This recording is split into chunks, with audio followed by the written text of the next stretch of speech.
আসসালামু আলাইকুম। আশা করি এই রেসিপিটা সকলে দেখবেন। লোটটা শুটকি দিয়ে এই যে প্রথম শুটকিটিরে একটু ভাইজা নিবেন, তারপরে পানির মধ্যে ভিজাইবেন শুটকিটারে। তারপরে আপনারা পেঁয়াজটারে ভালো করে এই পেঁয়াজ দিবেন, দিয়া তেলের ভিতরে এরপরে একটু লবণ দিয়ে দিবেন, ডাইকা দিবেন কিছুক্ষণ। ডাইকা দেওয়ার পরে এরপরে লবণ দিয়ে দিবেন, একটু নরম হয়ে আসলে পেঁয়াজটা। ওই আমার দোস্তে আবার তরমুজ আনছিল, তরমুজ তো আমরা সব সময় খাই, ভিডিও করি না এতে, এখন সামনে পড়ছে এই জন্য ভিডিওটা করলাম। এই এখন হলুদ মরিচ যা যা আছে পরিমাণ মতো একবারে দিয়ে দিবেন। আমি একবারে লয়ে এলেছি তো, তাই একবারে দিয়ে দিলাম।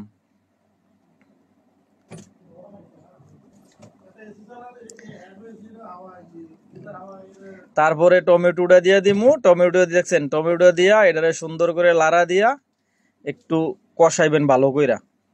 কষানো শেষ হইলে তারপরে এই শুটকিগুলা আবার দিয়ে দিবেন।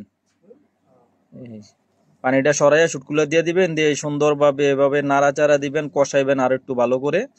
তারপরে ধনিয়া পাতা দিয়ে দিবেন, দিয়ে সুন্দর করে এই নাড়াচাড়া দিয়ে দিবেন। দেখছেন কত সুন্দর একটা কালার আছে। আর ভেন্ডি ভাজি আছে, আর সাথে ডাইল আছে আমাদের আজকের। এই হচ্ছে আজকে আমাদের রেসিপি। সবাই ভালো থাকবেন।